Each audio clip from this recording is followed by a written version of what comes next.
kali ini izinkan saya untuk agak sedikit banyak menampilkan ayat karena memang harus didasarkan oleh banyak ayat untuk menunjang pengertian tentang langit baru dan bumi baru. Baiklah, Bapak Ibu sekalian, saya akan share tentang langit baru dan bumi baru. Tentunya kita tahu semua di firman Tuhan tentang apa itu langit baru dan bumi baru. Dan Yerusalem baru, satu kota yang turun dari surga, yang dari Allah itu sendiri. Langit baru dan bumi baru, sementara kita selalu berasumsi bahwa langit baru dan bumi baru itu sesuatu hal yang fisik, termasuk Yerusalem baru. Tetapi mari kita belajar, kita kaji sama-sama ayat demi ayat. Di dalam langit dan sorga itu, dalam bahasa Ibrani, disebutkan bahasanya samayim di dalam perjanjian lama. Nah, Kejadian 1 ayat 1 dikatakan bahwa pada mulanya Allah menciptakan langit, samayim, dan bumi. Nah, dalam bahasa Yunaninya Kuranos, kita bisa temukan dalam perjanjian baru, karena perjanjian baru kebanyakan ditulis oleh dalam bahasa Yunani.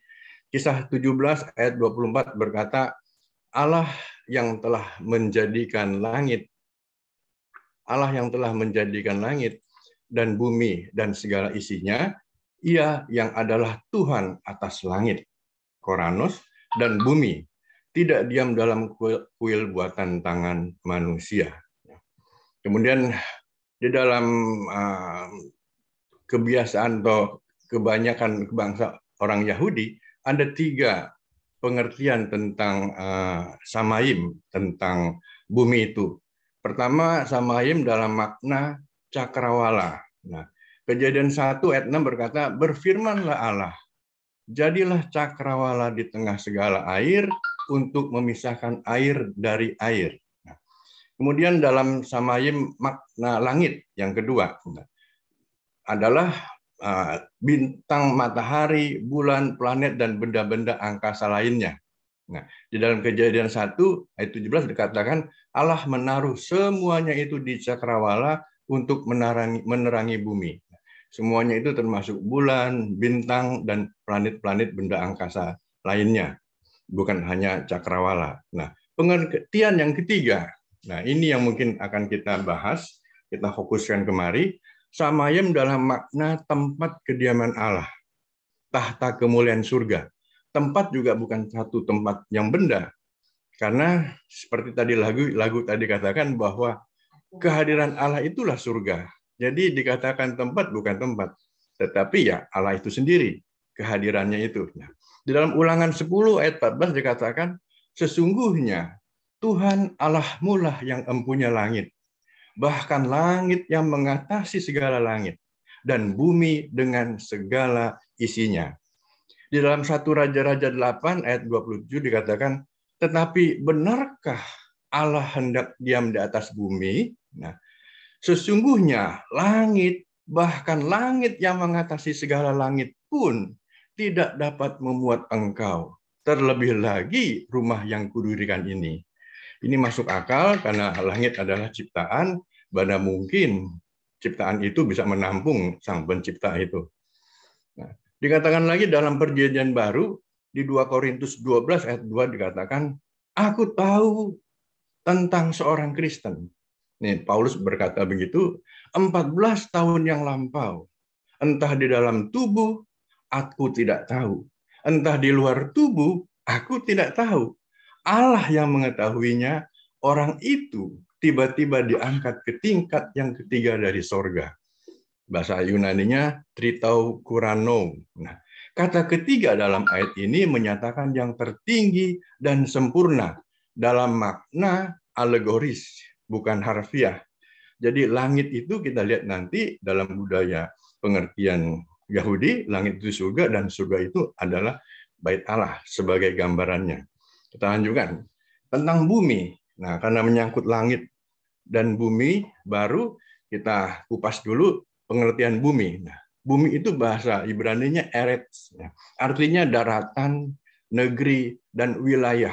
Nah, Kejadian 1 ayat 1 katakan, pada mulanya Allah menciptakan langit dan bumi, Eretz. Nah, kemudian di Yeremia 7 ayat 7 dikatakan, maka aku mau diam bersama-sama kamu di tempat ini, di tanah yang telah kuberikan kepada nenek moyangmu, dari dahulu kala sampai selama-lamanya. Kata tanah bagi bangsa Israel selalu merujuk kepada tanah perjanjian sebagai pemenuhan janji Allah kepada Abraham. Nah, lalu kita kupas lagi pengertian perjanjian. Nah, kata perjanjian dalam bahasa Ibrani berit. Nah, menunjuk pada sebuah kesepakatan antara dua pihak. Nah, namun perjanjian Allah dan umatnya adalah sebuah perjanjian sepihak dan berdaulat dari Allah. Karena Allah sebagai pencipta dan manusia sebagai ciptaannya, bukanlah dua eksistensi yang setara. Perjanjian dalam bahasa Yunani diterjemahkan diatheke, berarti perjanjian antara Allah dan umatnya. Juga diartikan sebagai sebuah wasiat. Bapak Ibu sekalian, dalam kehidupan kita sehari-hari selalu tidak lepas dari perjanjian, dari bisnis, dari keluarga, dari persekutuan, bahkan seperti perkumpulan kita ini ada satu janji-janji, baik janji yang tertulis maupun tidak tertulis sebagai satu kebiasaan. Nah, kalau salah satu pihak sepakat menepati janji, maka tujuan akan tercapai. Tetapi kalau salah satu pihak fail atau gagal atau lalai dalam memenuhi janji, pasti ada satu akibat. Nah, oleh karenanya kita harus mengerti bahwa setiap perjanjian dalam kehidupan hari-hari juga menentukan langkah hidup kita selanjutnya. Nah, di dalam Ibrani 9 ayat 16 dikatakan, sebab ada di mana ada wasiat, di situ harus diberitahukan tentang kematian sebuah pembuat wasiat itu. Nah, kita tahu ada surat warisan, namanya surat wasiat, pasti orang yang memberi wasiat itu berlaku kalau sudah mati. Nah, di dalam Ibrani 9 ayat 17 dikatakan, karena suatu wasiat barulah sah kalau pembuat wasiat itu telah mati. Sebab ia tidak berlaku selama pembuat wasiat itu masih hidup. Nah, di dalam Yeremia 33 ayat 25 dikatakan, beginilah firman Tuhan. Jika aku tidak menetapkan perjanjianku dengan siang dan malam dan aturan langit dan bumi. Jadi semua aturan langit dan bumi ada perjanjiannya. Nah, kita mulai kupas apa itu langit dan apa itu bumi. Nah, di dalam bahasa Alkitab yang selalu dinyatakan oleh nabi-nabi, selalu dikatakan dengan menggunakan bahasa apokaliptik yang berasal dari bahasa Yunani, yang berarti menyingkapkan atau membukakan simbol-simbol yang merujuk pada sesuatu yang sebelumnya tersembunyi, rahasia yang sekarang telah disingkapkan. Nah, Wahyu 21 ayat 1, lalu aku melihat langit yang baru dan bumi yang baru, sebab langit yang pertama dan bumi yang pertama telah berlalu, dan laut pun tidak ada lagi. Nah, ini salah satu contoh bahasa apokaliptik. Nah, di dalam Ulangan 32 ayat 1 dikatakan, pasanglah telingamu, hai langit. Wah, langit punya telinga. Aku mau berbicara, dan baiklah bumi mendengarkan ucapan mulutku. Nah, bumi punya mulut. Punya mulut. Jadi dalam Yesaya 1 dengan ayat 2 dikatakan juga, dengarlah hai langit, dan perhatikanlah hai bumi, sebab Tuhan berfirman, aku membesarkan anak-anak dan mengasuhnya, tetapi mereka membantah terhadap aku. Sorry, ketutup. Dalam Yesaya 49 ayat 13 dikata, bersorak-sorailah hai langit, bersorak-sorailah hai bumi, dan bergembiralah dengan sorak-sorai, hai gunung-gunung, sebab Tuhan menghibur umatnya dan menyayangi orang-orangnya yang tertindas. Nah, ini semua bahasa apokaliptik. Nah, di dalam budaya kita juga kita sering dengar bahwa wajahmu cantik seperti rembulan, dulu. Nah, itu juga salah satu bahasa-bahasa Sanskerta atau bahasa-bahasa sastra yang tingkat tinggi. Nah, di dalam Yesaya 51 ayat 16 dikatakan, Aku menaruh firman-Ku ke dalam mulutmu dan menyembunyikan engkau dalam naungan tanganku, supaya aku kembali membentangkan langit dan meletakkan dasar bumi dan berkata kepada Sion, engkau adalah umatku. Nah, ini bahasa yang tinggi, bahwa langit bisa dibentangkan dan meletakkan dasar bumi dan berkata kepada Sion, Yerusalem, engkau adalah umatku. Nah, kita lanjutkan di dalam 2 Petrus 3 ayat 13 di Perjanjian Baru, tetapi sesuai dengan janjinya kita menantikan langit yang baru dan bumi yang baru di mana terdapat kebenaran. Nah, ini Petrus berkata pada sekitar tahun 33 sampai tahun 70. Nah, Filipi 3 ayat 3 dikatakan, padahal kitalah orang-orang yang sudah menerima sunat yang sejati, bukan mereka. Kita menyembah Allah dengan bimbingan roh Allah sendiri. Dan kita bersyukur karena kita hidup bersatu dengan Kristus Yesus. Kita tidak bergantung kepada upacara-upacara yang bersifat lahir. Ayat 4 dikatakan, sebenarnya saya dapat saja bergantung. Nah, ini Paulus berkata, dulu juga dia selalu bergantung kepada hal-hal yang lahir. Ayat dikatakan, sebenarnya saya dapat juga bergantung kepada upacara-upacara itu. Sebab kalau ada seseorang yang merasa ia punya alasan untuk bergantung kepada upacara yang bersifat lahir, saya lebih lagi. Karena kita tahu bahwa Rasul Paulus dulu seorang ahli Taurat yang benar-benar menjalankan dengan taat semua perintah-perintah agamawi dalam hukum Taurat. Nah, kita masuk ke tema kita, Wahyu 21 ayat 1, bahwa lalu aku melihat langit. Ini kata melihat yang baru dan bumi yang baru. Jadi Rasul Yohanes waktu mendapat pewahyuan dari Tuhan Yesus itu diperlihatkan melihat. Sebab langit yang pertama dan bumi yang pertama telah berlalu dan laut pun tidak ada lagi. Nah, kita selalu berasumsi bahwa langit yang pertama dan bumi yang pertama dihancurkan. Tetapi ternyata langit dan pertama dan bumi yang pertama adalah suatu perjanjian antara Allah dan buminya yang nanti kita akan lihat. Dan laut pun tidak ada lagi. Laut menggambarkan kematian, bahwa mengikuti hukum yang lama, kalau tidak taat akibatnya mati. Kita lihat bahwa sebelum Wahyu 21 ayat 1 ini diperlihatkan oleh Tuhan Yesus kepada Yohanes, di dalam Matius kitab-kitab sebelumnya sudah menubuatkan. Kita lihat di sini, nah kalau bahasa Inggrisnya dikatakan, now I show, aku telah melihat a new heaven and a new earth. Langit baru dan bumi yang baru. Karena untuk langit yang lama dan bumi yang lama sudah berlalu. Nah, dan juga laut sudah tidak ada lagi. Nah, kita lihat di sini dalam Perjanjian Lama, Yesaya 65 ayat 17, yang pengertiannya hampir sama.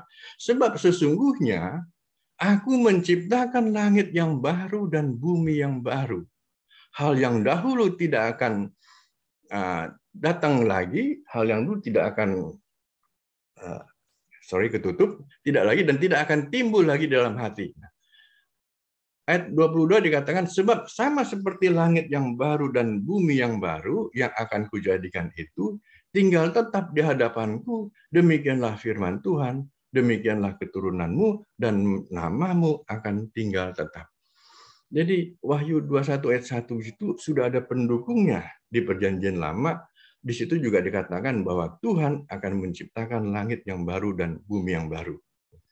Di dalam Perjanjian Baru ditegaskan lagi di Matius 5 ayat 17, janganlah kamu menyangka bahwa aku datang untuk meniadakan hukum Taurat atau kitab para nabi. Aku datang bukan untuk meniadakannya, melainkan untuk menggenapinya. Nah, ini sudah mulai masuk bahwa pengertian antara langit dan bumi itu adalah sebuah perjanjian. Sebuah perjanjian antara Tuhan dan umatnya. Dan saat itu perjanjian yang sebelum ada perjanjian baru, tapi ada perjanjian lama, yaitu hukum Taurat. Nah, Tuhan datang untuk menggenapi, bukan untuk meniadakan. Menggenapi apa? Menggenapi semua hukum yang berlaku. Sehingga ia mati untuk menggenapi firman itu dengan kasih-Nya. Lalu kita lihat di Matius 5 ayat 18, ingatlah, selama langit dan bumi masih ada, satu huruf atau titik yang terkecil pun di dalam hukum itu tidak akan dihapuskan kalau semuanya belum terjadi. Ini Tuhan Yesus yang berkata, karena Tuhan Yesus itu lahir pada saat hukum Taurat masih berlaku. Dan ibadahnya pun mengikuti hukum Taurat.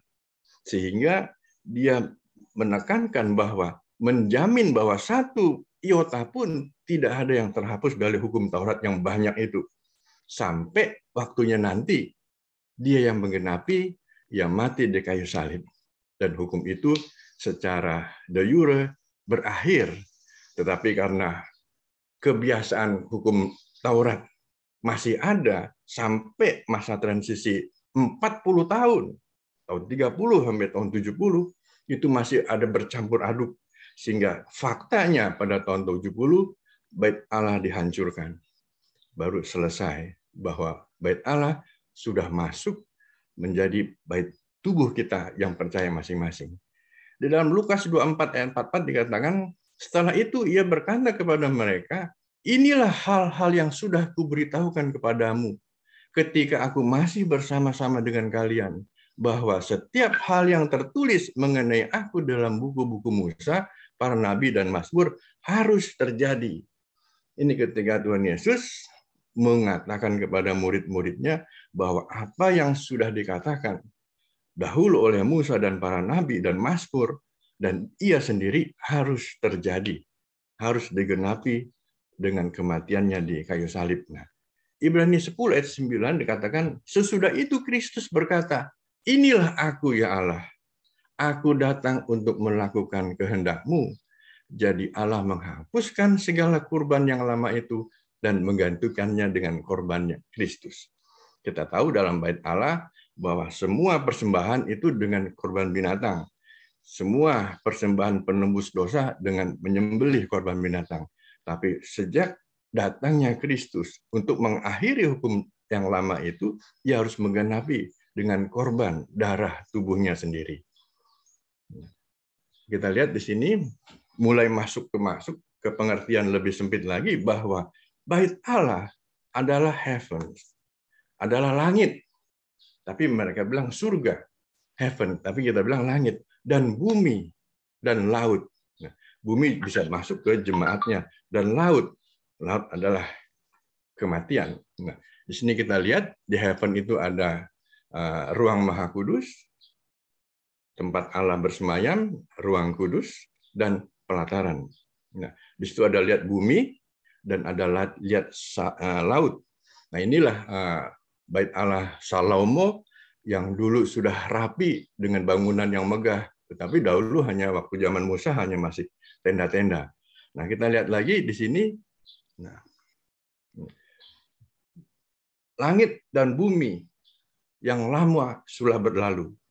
Nah, langit ini kita lihat dalam perjanjian lama, ke bawahnya adalah melalui hukum Tuhan. Jadi apapun yang berlaku cara orang zaman dahulu untuk melakukan penyembahan kepada Tuhan melalui hukum-hukum Tuhan. Dan di dalam perjanjian baru, New Covenant, yang dilakukan adalah dengan melalui kasih karunia Kristus yang dalam roh. New way of being the people of God through the grace of Christ. Kasih karunia Kristus di dalam roh. Dan kita lihat ke bawahnya, tidak ada lagi laut, tidak lagi kematian, dan tidak ada lagi perbedaan antara orang Yahudi dan Jental yang bukan, dan menjadi ciptaan yang baru. Nah, itulah New Israel of God. Lalu di bawahnya lagi yang di Old Covenant, dahulu masih ada laut, masih ada perbedaan antara ini orang non-Yahudi, ini yang Gentiles, dan ada bangsa-bangsa yang dikafirkan.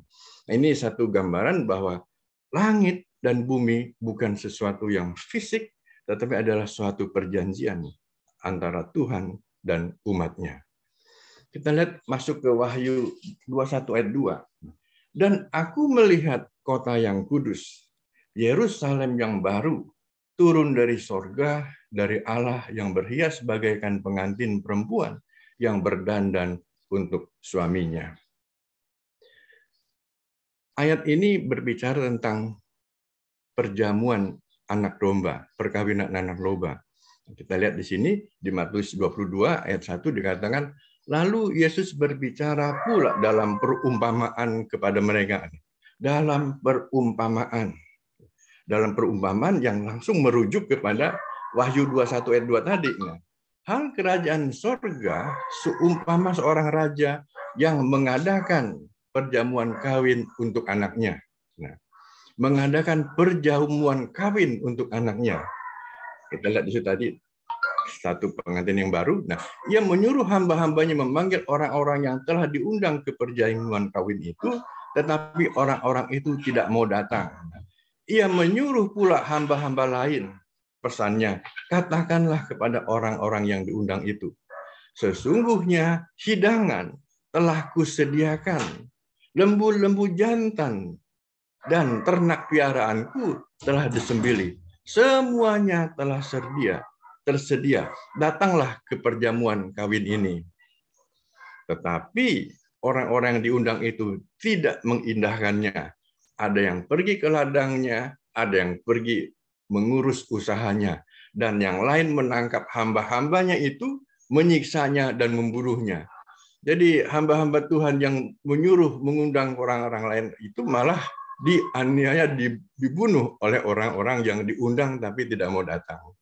Diundang tapi tidak mau datang. Nah, di sini ayat ke-7, maka murkalah raja itu lalu menyuruh pasukannya ke sana untuk membinasakan pembunuh-pembunuh itu dan membakar kota mereka. Nah, ini kejadiannya ketika Yerusalem dihancurkan. Tuhan memakai orang Roma membunuh semua hamba-hamba Tuhan yang membantah ahli-ahli Farisi, yang membantah ajakan Tuhan, membakar kota mereka. Nah, sesudah itu ia berkata kepada hamba-hambanya, perjamuan kawin tersedia. Tetapi orang-orang yang diundang tadi tidak layak untuk itu. Nah, sebab itu pergilah ke persimpangan jalan dan undanglah setiap orang yang kamu jumpai di sana ke perjamuan kawin itu. Tuhan sudah mengalihkan, mengundang orang-orang yang di persimpangan jalan, menyuruh hamba-hambanya untuk mengundang setiap orang yang di pinggir jalan yang kamu jumpai di sana untuk masuk ke perjamuan kawin itu. Maka pergilah hamba-hamba itu, ayat 10, dan mereka mengumpulkan semua orang yang dijumpainya di jalan-jalan. Orang-orang jahat. Nah, ini orang-orang jahat dikumpulin oleh Tuhan, dan orang-orang baik. Tuhan sudah nggak ngelihat lagi jahat dan baik, sehingga penuhlah ruangan perjamuan kawin itu dengan tamu. Nah, ayat 11 dikatakan, ketika raja itu masuk untuk bertemu dengan tamu-tamu itu, ia melihat seseorang yang tidak berpakaian pesta. Nah, jadi menyolok kalau ada orang tidak berpakaian pesta jadi bisa kelihatan. Tapi kok kita lihat ini pakaian pesta maksudnya apa ya? Nah, ini pengertian yang rohani bahwa berpakaian pesta itu berpakaian kebenaran. Nah, kebenaran itu Kristus. Jadi kita harus ada dalam Kristus baru bisa masuk ke undangan perkawinan anak domba itu. Jadi berpakaian pesta ini juga kata-kata yang apokaliptik ya, yang tersembunyi. Nah, saya juga sering berpikir kenapa Tuhan selalu memberikan kata-kata apokaliptik, kata-kata kiasan yang nggak langsung ke tempatnya. Ternyata penulis-penulis sastra ini yang diilhami oleh Tuhan untuk menulis sastra itu berada di tekanan politik. Situasi saat itu dalam penjajahan Roma,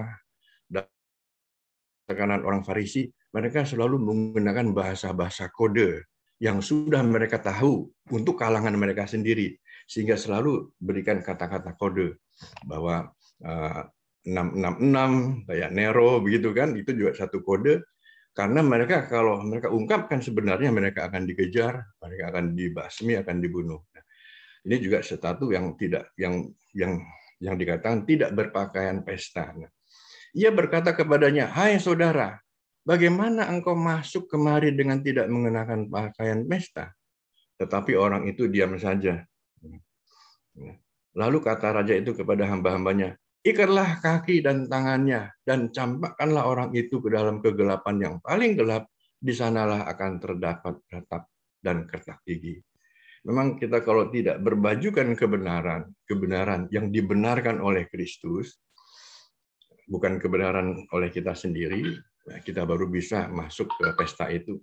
Karena pesta itu adalah memang acaranya Kristus. Di dalam Efesus 5 ayat 31 dikatakan, sebab itu laki-laki akan meninggalkan ayahnya dan ibunya dan bersatu dengan istrinya, sehingga keduanya itu menjadi satu daging. Nah, kita sudah tahu ayat begini. Lalu ayat 32 dikatakan, rahasia ini besar, tetapi yang aku maksudkan ialah hubungan Kristus dan jemaat. Tadi langit baru, bumi baru, lalu pengantin itu turun dari surga, dari langit, dari surga. Nah, itu ternyata hubungan Allah dengan jemaatnya. Nah, Efesus 1 ayat 22 dikatakan, dan segala sesuatu telah diletakkannya di bawah kaki Kristus, dan dia telah diberikannya kepada jemaat sebagai kepala dari segala yang ada. Jemaat yang adalah tubuhnya, yaitu kepenuhan dia yang memenuhi semua dan segala sesuatu. Galatia 4 ayat 26 dikatakan, tetapi Yerusalem sorgawi adalah perempuan yang merdeka dan ialah ibu kita. Nah, ini sudah mulai dibukakan di dalam Galatia 4:26, ternyata Yerusalem baru, Yerusalem sorgawi itu adalah perempuan yang merdeka, jemaat yang merdeka, dan ialah ibu kita. Jadi jemaat Tuhan yang merdeka dari ritual-ritual agamawi, dari semua kewajiban-kewajiban yang menekan setiap jemaat. Di dalam Ibrani 12 ayat 22 dikatakan, tetapi kamu sudah datang ke Bukit Sion, sudah datang ke Bukit Sion, ke kota Allah yang hidup, Yerusalem sorgawi, dan kepada beribu-ribu malaikat suatu kumpulan yang meriah. Ternyata Bukit Sion adalah Allah yang hidup, kota Allah yang hidup, Yerusalem sorgawi, dan kepada beribu-ribu malaikat suatu kumpulan yang meriah. Di dalam Wahyu 3 ayat 12 dikatakan, barang siapa menang, ia akan kujadikan soko guru di bait suci Allahku, dan ia tidak akan keluar lagi dari situ, dan padanya akan kutuliskan nama Allahku, nama kota Allahku, yaitu Yerusalem baru, yang turun dari surga, dari Allahku dan namaku yang baru. Barang siapa menang, berarti kita semua jemaat Allah. Barang siapa menang, bukan satu benda, tapi kita jemaatnya. Akan kujadikan soko guru di dalam bait suci Allahku. Bait suci Allahku juga itu sudah menyatu dengan jemaatnya. Kita lihat di sini, Yerusalem baru adalah sorgawi, pengantin perempuan, jadi satu, tidak keluar lagi, tidak bisa terpisahkan lagi. Di dalam 1 Korintus 15 ayat 45 dikatakan, seperti ada tertulis, manusia pertama Adam menjadi makhluk yang hidup, tetapi Adam yang akhir menjadi roh yang menghidupkan. Kita selalu bisa dengar setiap satu ini dari Pak Girsang, dari Pak Suhanda, dari Pak Wilson, kata-kata ini bahwa manusia pertama Adam menjadi makhluk yang hidup, makhluk yang hidup. Tetapi Adam yang akhir menjadi roh yang menghidupkan. Allah menciptakan manusia menurut gambarnya, laki-laki dan perempuan, Adam dan Hawa bersama, hampir sama, ada persamaannya dengan Kristus dan jemaatnya.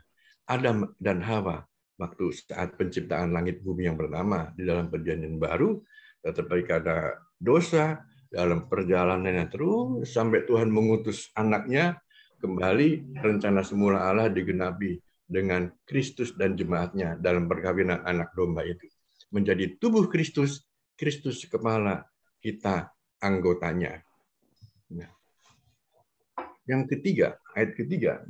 Lalu aku mendengar suara yang nyaring dari tahta itu berkata. Nah, kalau kita lihat di ayat sebelumnya, ada orang yang dari tahta itu adalah seorang yang duduk di tahta Allah, berpakaian putih, dikatakan, lihatlah, kemah Allah ada di tengah-tengah manusia, dan ia akan diam bersama-sama dengan mereka. Mereka akan menjadi umatnya, dan ia akan menjadi Allah mereka. Nah, ini karena bahasa apokaliptik. Nah, kemah Allah ada di tengah-tengah manusia. Berarti ada di tengah-tengah umatnya, dan ia akan diam bersama-sama dengan mereka. Kita lihat maksudnya, 1 Korintus 6 ayat 19 dikatakan, atau tidak tahukah kamu bahwa tubuhmu adalah bait Roh Kudus yang diam di dalam kamu, Roh Allah yang kamu peroleh dari Allah. Dan bahwa kamu bukan milik kamu sendiri. Paulus menuliskan Korintus ini, 1 Korintus ini, sebelum bait Allah dihancurkan tahun 70.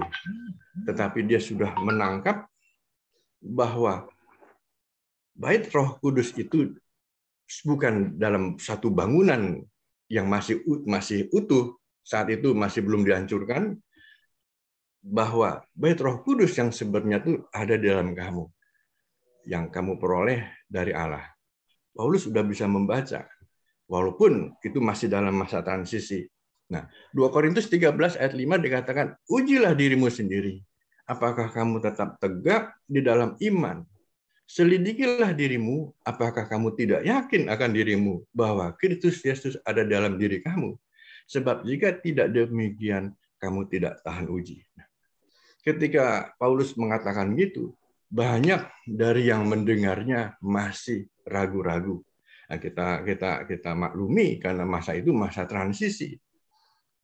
Bait Allah yang selama ini mereka anggap begitu suci, mereka datang, mereka sembah tempat mempersembahkan korban bakaran, menebus dosa.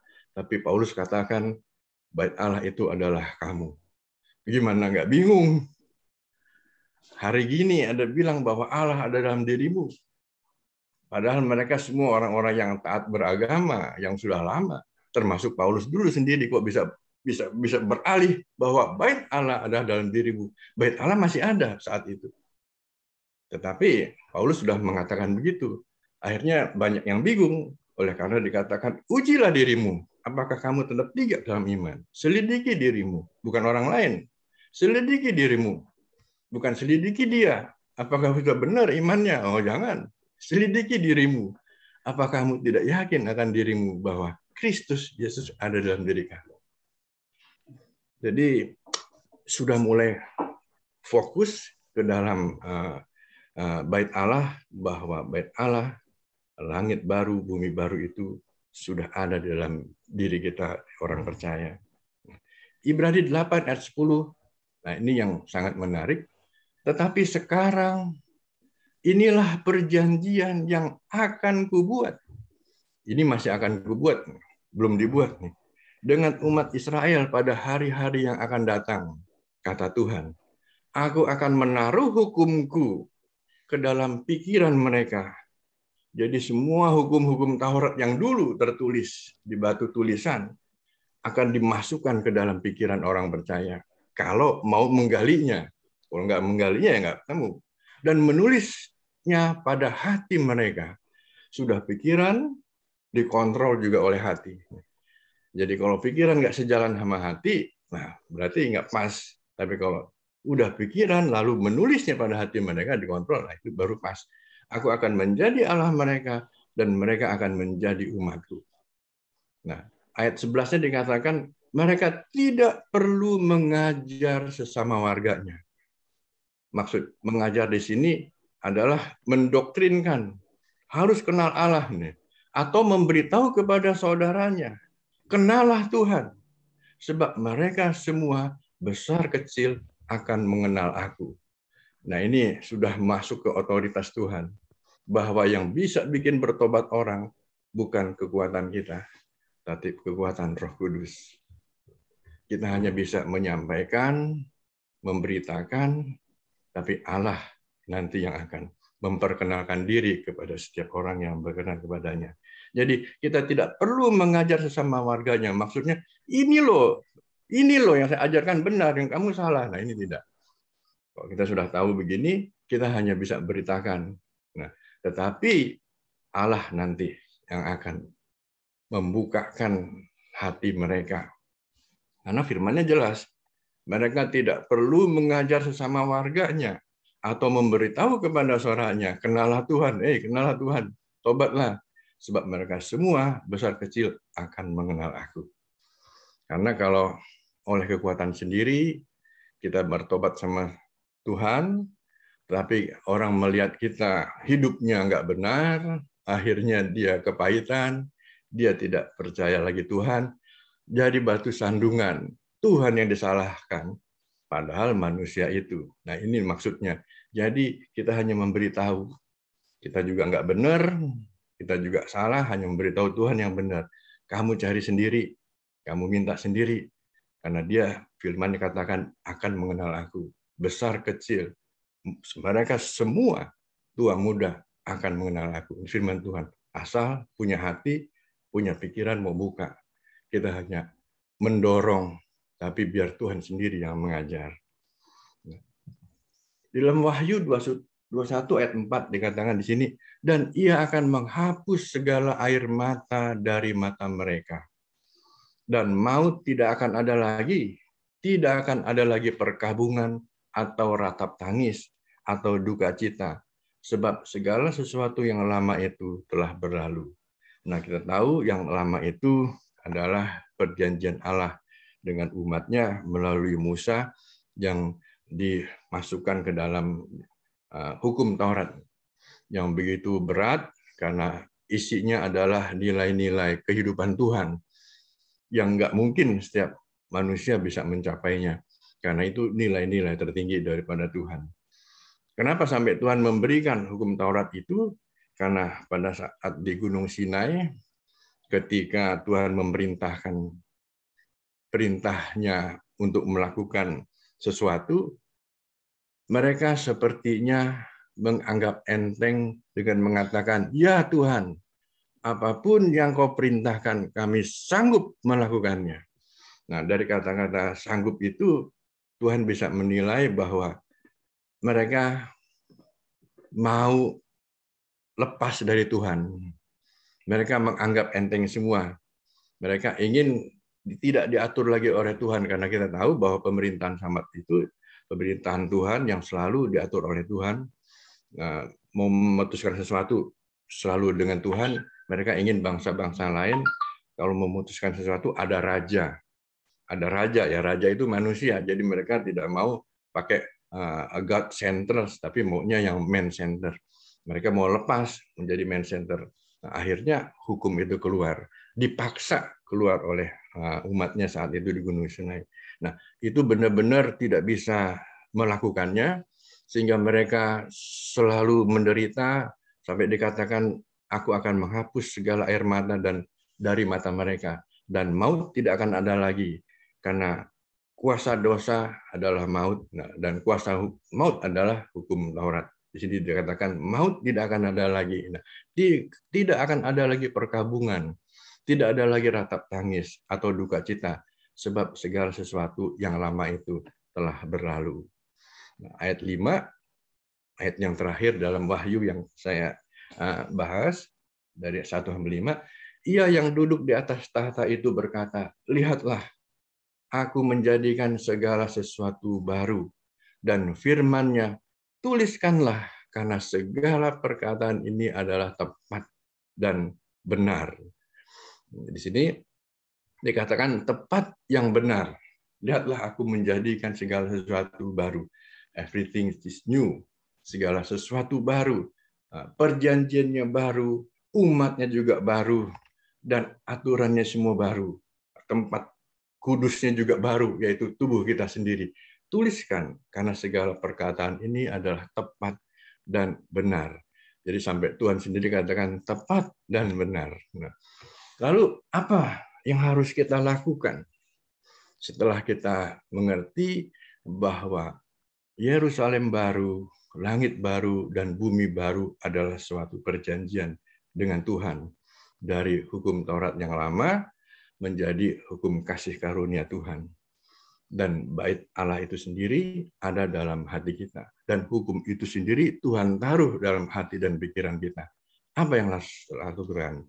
Yang pertama, worship kita, penyembahan kita. Di dalam Yohanes 4 ayat 24 dikatakan, Allah itu roh, dan barang siapa menyembah Dia harus menyembahnya dalam roh dan kebenaran.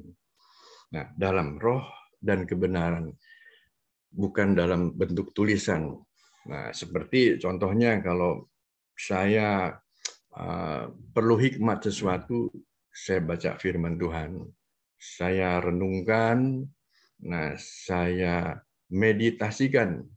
Maksudnya meditasikan benar-benar renungkan. Apa maksudnya ini Tuhan? Nah, setelah tahu, saya harus melakukannya dan benar. Bukan mengumumkannya ke orang lain, tapi merasakannya sendiri bahwa ini adalah benar. Ini adalah Tuhan. Nah, baru lakukan. Jadi penyembahan kita dalam hal roh, bukan penyembahan ke satu tempat, satu bangunan, tetapi dalam roh. Nah, kalau sudah menyembah dalam roh, rasanya roh Allah itu terus bersama kita. Dan memang Ia adalah Allah yang Immanuel. Jadi Allah itu roh, Allah itu tidak bisa dibayangkan, tapi bisa kita rasakan ada dalam hati kita. Yang kedua, what next? Apa selanjutnya setelah kita tahu langit baru, bumi baru, Yerusalem baru? Apa perlu dikasih tahu ke orang lain? Tidak.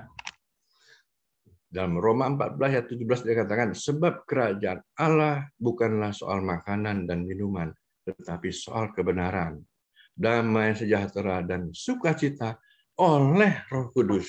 Sukacita oleh Tuhan itu sendiri. Bukan sukacita oleh karena kita. Tapi ayat 18 dikatakan, karena barang siapa melayani Kristus dengan cara ini, ia berkenan pada Allah dan dihormati oleh manusia. Nah, ini yang repotnya nih. Ini filternya. Setelah kita tahu Yerusalem baru, langit baru, bumi baru, kita lihat dihormati oleh manusia. Tetapi kalau tidak berkenan kepada Allah, percuma. Atau berkenan kepada Allah, kita mengerti semua. Tapi semua manifestasi kehidupan kita tidak dihormati oleh manusia, itu juga batu sandungan. Jadi inilah filternya. Karena barang siapa melayani Kristus dengan cara ini, maksudnya dengan cara Tuhan, bahwa itu soal kebenaran, damai sejahtera, sukacita, ia berkenan kepada Allah dan dihormati oleh manusia. Makanya saya ingin waktu kita membahas dalam diskusi ini, coba hindari perdebatan. Argumentasi boleh, hanya terbatas pada menanyakan, mohon dijelaskan. Tetapi setelah dijelaskan, jangan tambah lagi argumentasi. Nanti bisa tidak dihormati oleh manusia. Nah, ini yang repot. Nah, maksud saya, begitu kita nggak jelas, kita tanya. Setelah kita tanya, kita renungkan. Renungkan baru masuk ke Ibrani 8 ayat 10 tadi. Dia sendiri yang akan mengajar. Jadi teman kita atau pembicara hanya menyampaikan informasi. Informasi masuk ke dalam pikiran dan hati, nanti direnungkan. Karena firman Tuhan katakan, renungkanlah firman Tuhan. bukan didebatkan. Renungkanlah siang dan malam. Nah, udah renungkan. Begitu renungkan dapat jawaban, ya itulah berkat. Berkat Tuhan yang 60, yang 30, 60, yang 100 kali pengenalan akan Tuhan. Jadi waktu kita Q&A justru minta penjelasan. Setelah itu minta Tuhan yang ajar sendiri. Setelah dapat konfirmasi lagi. Jadi nggak ada seperti yang lain di forum-forum saya lihat di YouTube. Aduh, debat gini akhirnya tidak dihormati oleh manusia karena hati kita sendiri udah ngerasa wah nggak benar nih. Apalagi berkenan pada Allah. Firman Tuhan bukan untuk diperdebatkan, tapi direnungkan dan dilakukan. Jadi inilah what next? Apa yang kita lakukan setelah kita tahu langit baru, bumi baru, Yerusalem baru? Itu fellowship. Jadi pertama worship, kedua fellowship, yang ketiga work. Nah ini yang Pak Girsang selalu katakan. Do the best. Lakukan yang terbaik. Kenapa nggak terbaik? Karena Allah ada dalam diri kita. Katanya Allah dalam diri kita, ya lakukan. Dia akan bimbing. Nah, Kolose 3 ayat 23 katakan, apa saja yang kamu lakukan, lakukanlah dengan segenap hati seperti untuk Tuhan dan bukan untuk manusia. Ya, do the best. Ya, apa saja yang kamu lakukan, lakukanlah dengan sedap hati seperti untuk Tuhan dan bukan untuk manusia. Jadi kita lakukannya dengan senang hati, tanpa pamrih, tanpa ngomel, dan lakukan the best. Tuhan tidak akan nutup mata, Dia akan memperhatikan.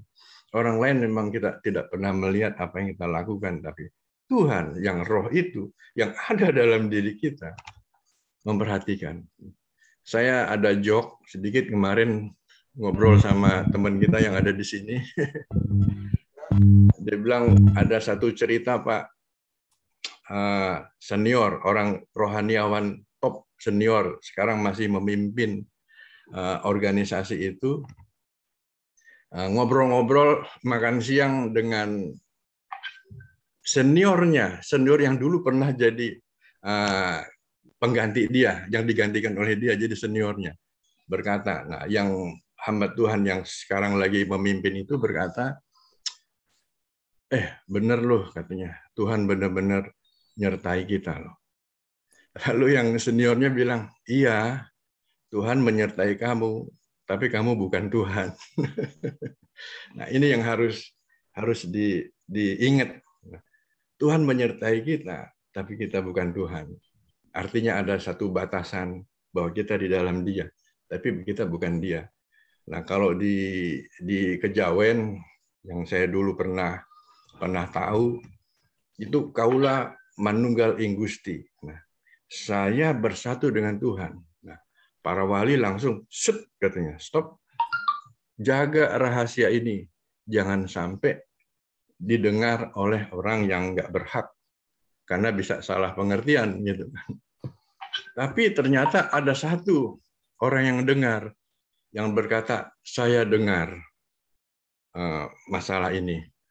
Nah, tahu nggak hukumannya apa yang mendengar? Saya dengar, karena dia tahu orang ini nggak benar. Saya dengar, itu langsung ditelan oleh bumi, dimatikan. Jadi benar-benar ini rahasia. Karena apa? Karena itu yang Rasul Paulus katakan, ini rahasia dari dahulu, jangan katakan. Sesuatu yang bagus, kalau kita kasih ke orang yang nggak ngerti, berbalik, kita jadi diserang. Orang di firman Tuhan katakan melempar ke congor babi, wah, kita langsung kita kena. Jadi hati-hati memberikan rahasia ini. Jangan sampai Allah jadi batu sandungan, ya kan? Nah, firman Tuhan katakan kalau memang mereka nggak mau terima, murid-murid memberitakan Injil, mereka nggak terima, udah tinggalin aja. Karena ini barang yang paling sangat berharga. 2 menit lagi ya Pak. Oke. Yang terakhir, evangelis. Nah, ini evangelis sesuai dengan misi kita, bahwa Kolose 1:27 penginjilan. Nah, Allah ingin menyatakan kepada mereka betapa kaya rahasia yang mulia ini di antara bangsa-bangsa lain, bahwa Kristus ada di dalam kamu, yaitu pengharapan dan kemuliaan. Kami memberitakan tentang Dia tentang Kristus dan menegur dan mengejar setiap orang dengan segala hikmat supaya membawa mereka menjadi dewasa dalam Kristus. Jadi kita hanya bisa memberitakan saja, tapi kalau sampai terjadi adu argumentasi sebaiknya kita tinggalin saja, karena itu akan menjadi batu sandungan. Baik, ini yang terakhir, bahwa kalau dikatakan bahwa then he who sat on the throne said, "Behold, I make all things new." And he said to me, "Write, for this word are true and faithful." Jadi lalu dia yang duduk di atas tahta itu berkata, "Sekarang aku membuat semuanya baru." Ia berkata juga kepada saya, "Tulislah, sebab perkataan-perkataan ini benar dan dapat dipercaya." Tuhan Yesus memberkati. Amin. Amin. Amin. Terima kasih Pak Heri. Terima kasih dengan sharingnya luar biasa ya. Ada juga konklusi ya, ada juga apa yang harus kita lakukan. Dan teman-teman, Bapak Ibu dan Saudara, kita renungkan dan kita do the best